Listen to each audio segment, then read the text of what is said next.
Hello दोस्तों, मैं सादिक कुरैशी आपके लिए आज एक बहुत ही इमोशनल कहानी लेकर आया हूँ। यह कहानी आपको रोने पर मजबूर कर देगी।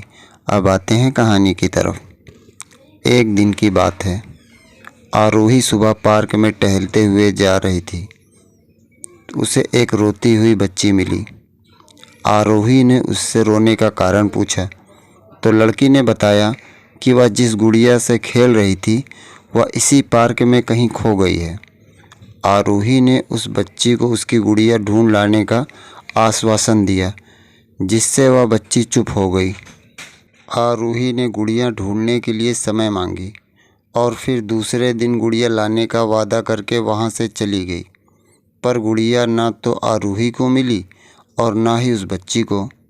आरोही ने गुड़िया की तरफ से एक काल्पनिक पत्र उस बच्ची को लिखी और जब वह बच्ची पार्क में गुड़िया पाने की आशा में आई तो आरोही ने वह पत्र उस बच्ची को पढ़कर सुनाया।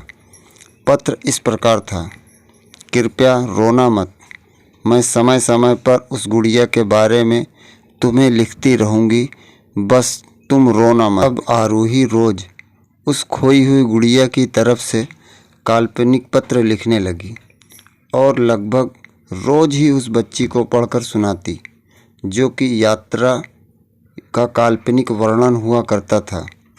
आरोही ने इस काल्पनिक लेकिन रोचक वर्णन ने उस बच्ची को रोने नहीं दिया। वह खुशी खुशी अपनी गुड़िया की घुमक्कड़ी के किस्से सुनाने लगी।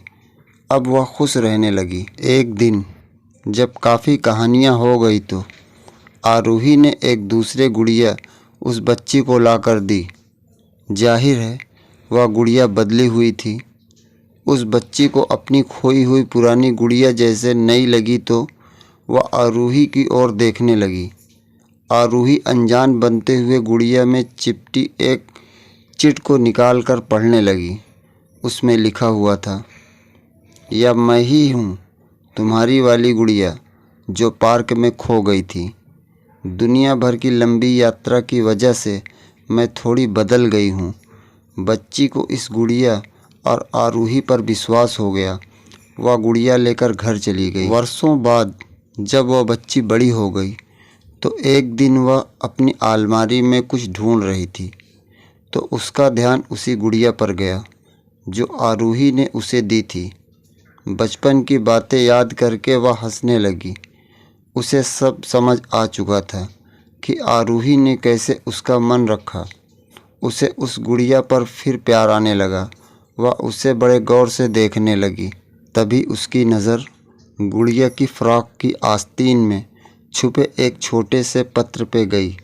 उसने बड़ी व्याकुलता से वह पत्र निकाला और पढ़ने लगी। पत्र में संक्षेप में लिखा हुआ था, हर वह चीज़ जिससे तुम प्यार करती हो कभी ना कभी तुमसे खो जाएगी और जो तुम्हारे पास होगी वही तुम्हारे लिए सच्चे रूप में बनी होगी। रूप भले ही भिन्न होगा पर प्यार एकदम खालिस होगा। तो दोस्तों, ये आज की कहानी है। आप लोगों को कैसे लगी? अगर अच्छी लगी तो मेरे चैनल को सब्सक्राइब करिए, लाइक करिए और शेयर करिए। Thank you.